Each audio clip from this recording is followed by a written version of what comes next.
Bütün rəssamlar kimi təbiətən o hətta biraz pijon idi.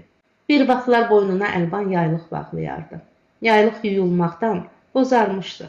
Döş cibindən görünən eyni rəngli dəsmal isə az yuyulduğundan təzə qalmışdı. Rəssamdır da, nə etmək olar?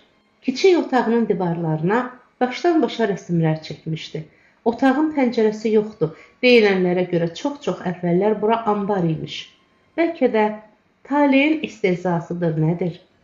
Burada boya və başqa rəngsaz ləvasimatları, əlif, skibidar və başqa şeylər saxlanırmış. Bir sözlə, pəncərə gərək olmayan ambar. Bir divarda pəncərə çəkmişdi qoca. Rəsm çox təbii alınmışdı. Əsl pəncərəyə bənzəyirdi. Pəncərə arxasında bir parçası görünən dəniz hiss olunmadan mavi səmayla qovuşurdu.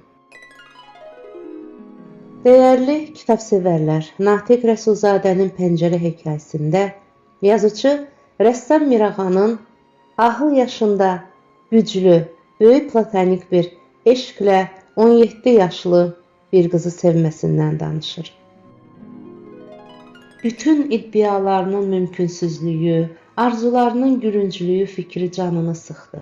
Ölçüsüz yaş fərqini və başqa fərqləri, xüsusən həyatlarındakı fərqi o bitirir, qız isə başlayır. Bütün dərinliyi, dəhşətli gerçəkliyi ilə dərk edirdi. Lakin qoca onu da anlayırdı ki, Tanrı ona böyük xoşbəxtlik bəxş etmişdi. Bu böyük ağır səadət onun bədəninə və ruhuna sancılır, astarını üzünə çevirir, böyük bir bədbəxtlik kimi onu silkələyirdi. Allaha üsyan etmək də günah olardı. İnsanın arzusundan, iradəsindən asılı olmayan təbii fəlakət kimi qoca yaşında bəxş olunmuş bu səadətlə bəxtinə düşdüyü qədər yaşamağı öyrənməlidir. Allahım, sənə minnətdaram deyib yuxuya getdi. Əziz kitabsevərlər, Natiq Rəsulzadənin qələmə aldığı Pəncərə hekayəsini oxumaqla növbəti həyat fəlsəfələrindən biri ilə tanış olacaqsınız.